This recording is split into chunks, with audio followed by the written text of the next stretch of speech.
I just wanted to make some points on voter ID because, I mean, let's think about this. There's a lot of things that you need ID for. So why wouldn't you need it for voting for our president? It's so or for any political office. It's so important. It's literally the foundation of this country, right? So we need ID to rent a car. You need ID to rent an apartment. You need ID to open a bank account. You need ID to cash a check. You need ID to buy a gun. You need ID for a hunting license or a fishing license. You need ID to buy alcohol. You need ID to buy tobacco products. You need ID to buy M-rated video games. You need ID to get on an airplane. You need foreign or domestic. You need ID to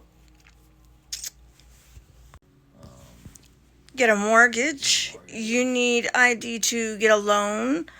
Drive a car. I think I already said that. You basically need an ID to do anything functioning. But yeah, pick up some prescriptions. See a doctor. Just about anything. Get a job. Get state benefits. You need an ID to just about do anything to survive in this country. But in some states, not to vote. What? Just think about that for a second. Why would that be? Why would it be that you need ID to get all these other things, but in certain states, not to vote?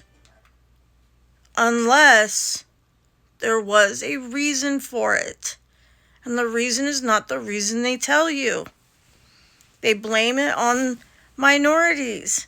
They blame it on black and brown people and say that they're not smart enough or equipped enough, which I hate saying. I hate even repeating it because it's disgustingly racist.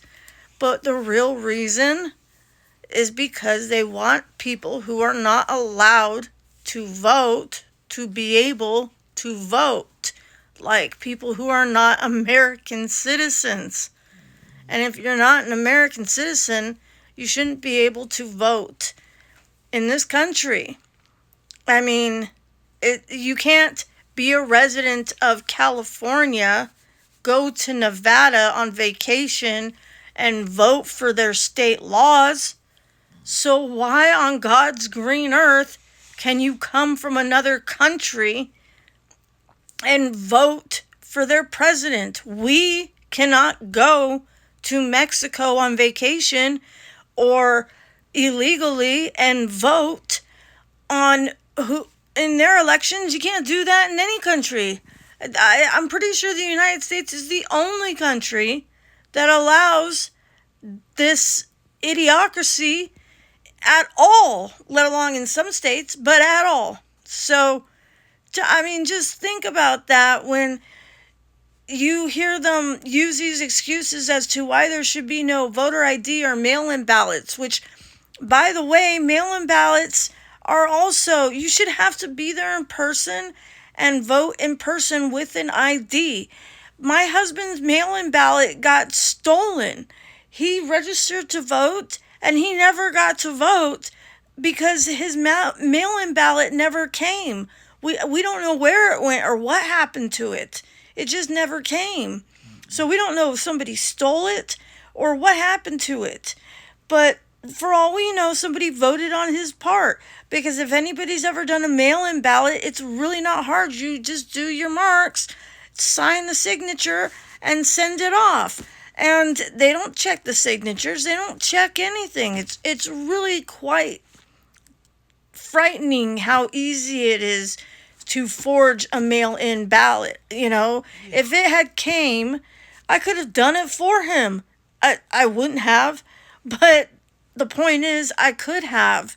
And that's not okay because just because we're a married couple doesn't mean we hold the same political views.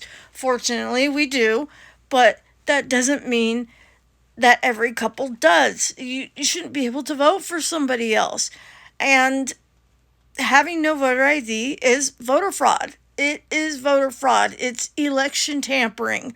And the worst part of this is if somebody is working at a ballot place where you vote and they have no voter ID laws like in California, and that person has the nerve to ask for your ID, they can actually get in trouble. They can end up in jail for for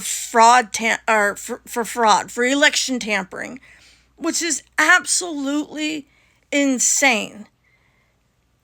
And the fact that Kamala Harris only won in the states with no voter ID should tell you everything you need to know about why Democrats push so hard to have no voter ID.